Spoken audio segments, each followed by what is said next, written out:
Parang malinaw na malinaw, maliwanag sa sikat ng buwan with this sun card energy that someone here feels so happy. Malinaw na malinaw dito, no, na parang you bring sunshine into this person's life, no? Yun na nakikita ko dito. Kaso parang meron ka atang ninakaw sa kanya. Ano ba yung ninakaw mo na yun, mga babes, no? Dahil siya ito natatarantitious, yan, no? Hindi naman niya sinasabing ibalik mo ang ninakaw mo, no? Pero, kung ano man ito, mga babes, no? Parang gusto pa nga niyang wag mo nang isoli yan. Taray, no? Ano ba yung ninakaw mo? Alamin natin yan, mga babes, no? However, this individual is gusto niya rito, no, ng new chapter sa inyong dalawa or new beginning kung tawagin, no? So, kung sino man tong energy na to, no, ikaw ang kanyang pangarap. I saw the Nine of Cups energy while shuffling. And whoever this individual is, ikaw ang kanyang pangarap na Two of Cups energy. Relationship, commitment. So, maaaring ang ninakaw mo sa kanya ay walang iba kung ang kanya ritong nabubulol, ang kanya ritong puso at ang kanyang feelings. Ay, kaya naman pala mga babes, pero hindi ka naman daw required na isauli yan, no? Sayong-sayo naman daw kasi yan. So, this person right here is giving me the vibe that this person here keeps thinking about you, and it looks like it's not just every day, but every minute, every hour, every second. And taray, no? Wow. That is what's happening here. Who is this person here na ganito yung kanya ritong um, mga saloobin for my Nakshis collective people?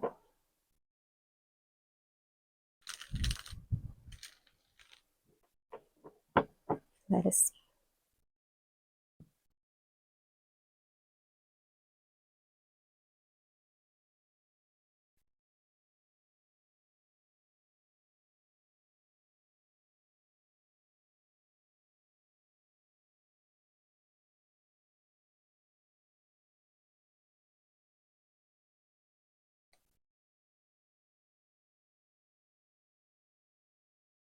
Oh, interesting.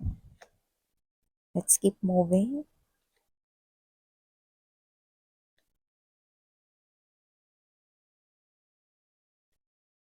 Okay. Bottom of the deck we have here, guys. I heard the word shortcut upon seeing this Seven of Swords energy. We also have here this Five of Wands to the Six of Wands energy. Five to the Six of Wands energy. Okay. So before we start digging more dito sa ating reading ninyo mga babes, let me just greet everybody first. Hi and hello there new subscribers. Ako po si Yan. Welcome tuloy. At sa mga returning viewers, thank you so much sa inyong walang sawang suporta. At kung hindi nyo pa knows, meron pa po tayong other channel. Link is down below sa ating description box. Kaya kung interesado kayong tumambay dyan din, kita-kita din tayo there. So yun nga mga babes, no, I already opened, no, my door, no, para dun sa mga interested na walang communication or wala kayong contact with the person on your mind, pero curious kayo, ano ba yung current energy, nararamdaman, feelings, thoughts nila about you, at kung may possible message ba sila sa inyo pero hindi nila kayang sabihin directly sa inyo, we're gonna get that person's current energy real time. So, if you're interested, you can message me sa The High Priestess. Yan, nakikita ninyo sa screen. The High Priestess Tarot KR at gmail.com. Yan, mga babes, na para makapag-inquire kayo.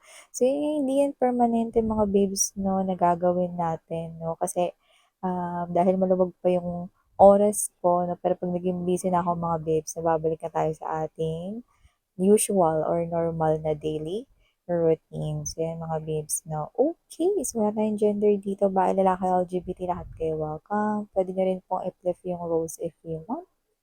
And at the end of the day, you always have your free will with you na free yung gamitin anytime, anywhere. So yun nga mga babes, no?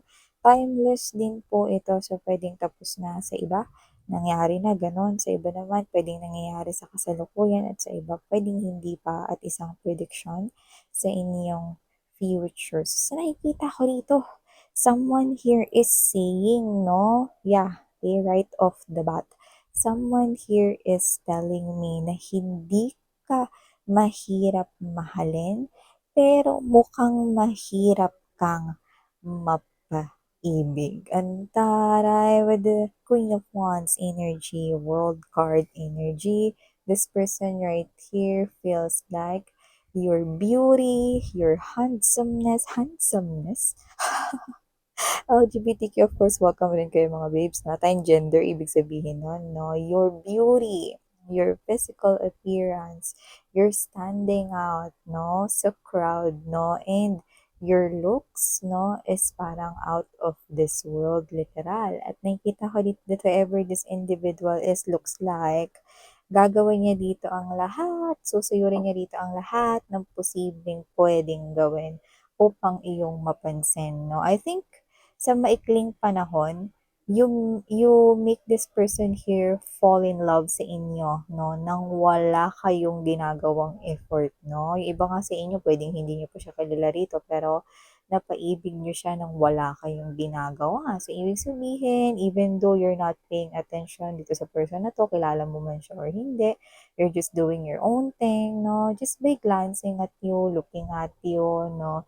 Doesn't have to be na nakikita niya lang ang iyong physical appearance, but I think this person here feels that you are also someone na mabuting person, you are also embodying, no, the purest kind of energy. Yan. So, nakikita ko dito that this person here, parang na-exceed mo or nalampasan mo yung gusto niya, no? Sa isang partner. So, nakikita ko dito that this person here wanna try, no? Kung hindi ka pa niya dito nakikilala, this person here wanna try to make you fall in love with him or her.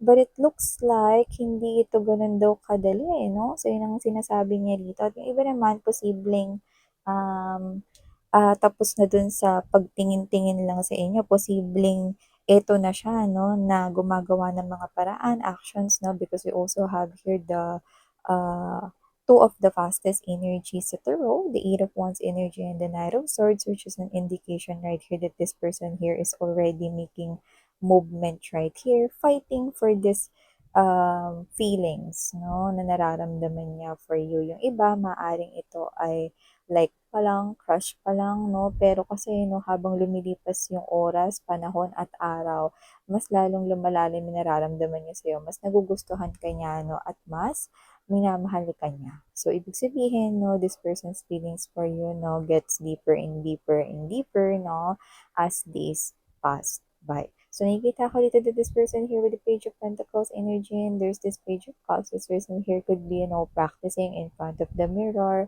how to tell you this, how to tell you that, no? This person here, there are a lot of things, no, sa kanyang mind, no, asking you out on a date, what type of date, no, ano ba yung mga gusto mo, ano ba yung mga favorite mo, magustuhan mo kaya kung ganito yung gagawin ko, blah, blah, blah, blah, blah. So, this person right here, no, mas marami siyang plan. Plan A to Z, plan A.1, A.2, yan, no. So, ibig sabihin, this person here is really someone here who want to meet panalo dito, no? Tsaka parang ito siya na parang feeling niya nasa isang battlefield siya rito with the Seven of Wands energy, and there's this Five of Swords energy, which means, no, feeling niya na nasa isa siya ditong battle to win your heart, no? And look at this, no? You've got the Five of Wands, Six of Wands, and the Seven of Wands right here. So this person here is really consistent to pursue you. Yan, no? Gusto niya talaga dito, no, na talagang maipanalo itong connection na to sa inyo. Yan, no? Alam niya dito na parang kailangan niyang dumaan sa butas ng karayom, no? Just to get to you or just to get into your world, no? So, alam niya rito na kayo yung klase ng energy, no, na na worth it, no? Kumbaga deserve ninyong ilaban, yan, no? So, yung iba sa inyo, hindi niyo kilala ito, no, pero ganyan na siya, no, parang dinadaga siya rito, no, kinakabahan. Kasi parang ang dali mo na parang napaibig siya. Tapos, parang ang hirap naman sa part niya na mapaibig ka. Yan mga babes, alam mo kasi ang Queen of Wands energy, mapababae, mapalalaki, wala tayong gender dito and also mga may loves na mga LGBTQs. Ibig sabihin lang no, ng energy ng Queen of Wands energy, ang energy mo, tinataglay mo rito na hindi mo binababa ang standards mo. Tama. Kasi mga babes, no, hindi mo kailangang ibaba yung standards mo. Kasi pag binaba mo yan, anong mangyayari? Parang sinabi mo na rin na, o sige na nga, para makahabol naman yung iba, ibababa ko nga yung standard ko.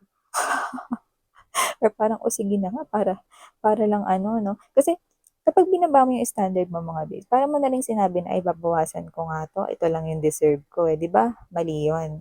So, hindi mo kailangang ibaba yung standard mo dito. Kung ano yung gusto mo, yun ang pinaninindigan mo, no? Kung ano yung bagay na gusto mo ilaban dito, yun yung nilalaban mo. So, kung meron kang mga expectations when it comes to love, sa work, at kung ano mga areas ng life mo, yun yung gusto mo talaga ma-achieve. Very laser focus ka doon, no? At hindi mo yung pinapalitan just, you know, para lang makahabol yung iba, no? So, this is you, you know what you deserve. Okay? So, kung meron ka man ritong standards when it comes to love, when it comes to your career, when it comes to your business, when it comes to everything in your life, then, so be it. No, yun yung ginagawa mo. No? You're following here your plans. No? Kasi may mga target goals ka in life, no? Eto, tanong ko sa inyo. Do you want what's best for you? Alam mo ba kung ibig sabihin ng best? Kahit tingnan mo yan sa dictionary, ibig sabihin yan yung pinaka. 'Di ba? So, why would you make baba your standards? 'Di ba? It's like saying you deserve less than what you deserve. 'Di ba? So, go for what's best for you. Diba? So, ganun yun. So, this person here, nararamdaman niya yan sa inyo, no? So, iba sa inyo mga babes, no? Posibleng, hindi lang talaga ito yung nagpaparating ng emotions and feelings sa inyo because the Seven of Wands energy and the Five of Wands is also an indication that you are attractive. Your energy is really attractive right now, no? So, ibig sabihin you're attracting here people and maybe meron ka ritong mga manliligaw na hindi pang nire-reveal yung self nila. Ayan, no? Or meron ka ritong mga suitors, no? Or secret admirers, no? Na posibleng hindi pa nire-reveal yung mga selves nila.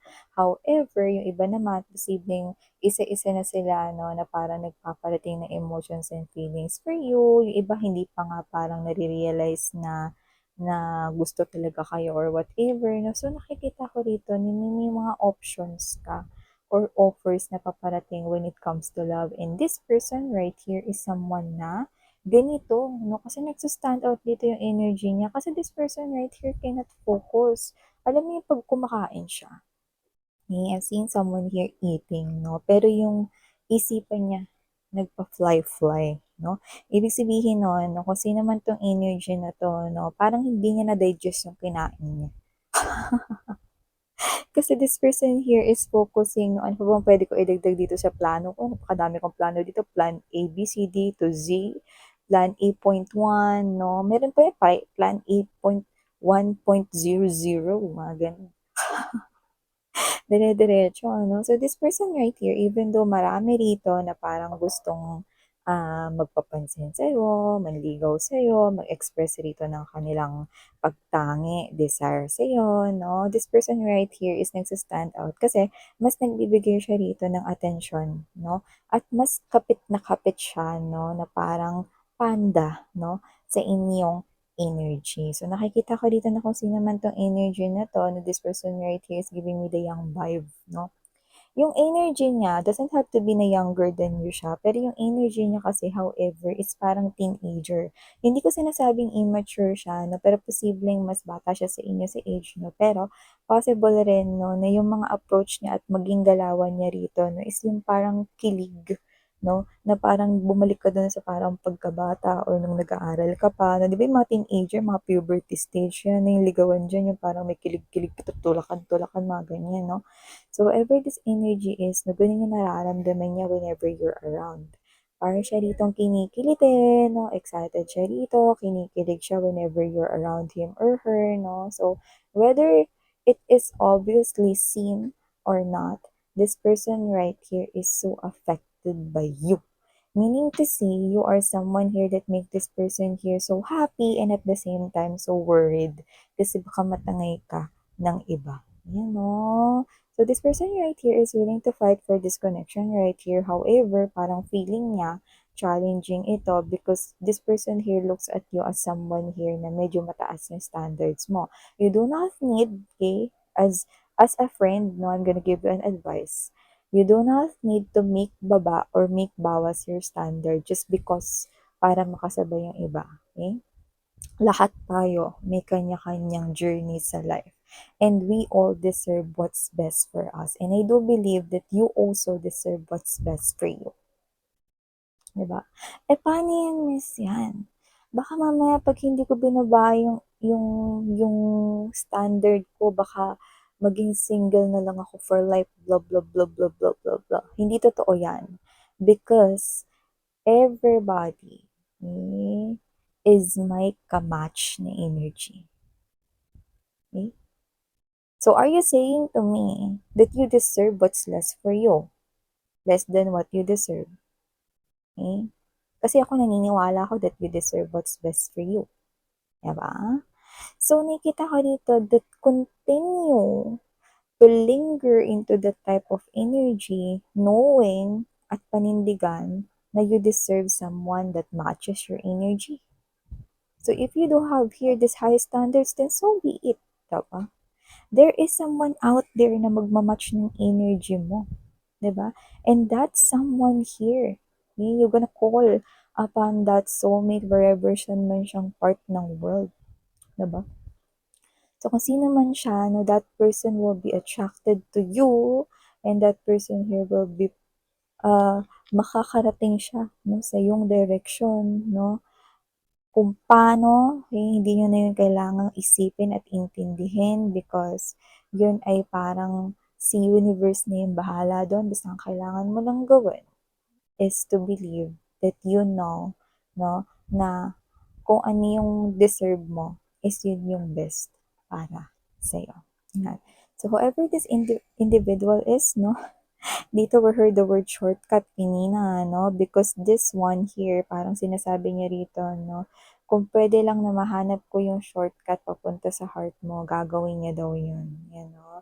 So, very determined itong person na to win this battle right here. Yung iba parang ang tagal na may gusto sa inyo pero ngayon lang nagkalakas ng loob na umamin. Or yung iba naman pwedeng matagal na may gusto sa inyo, nanliligaw dito na pero hindi pa rin sumusuko, no?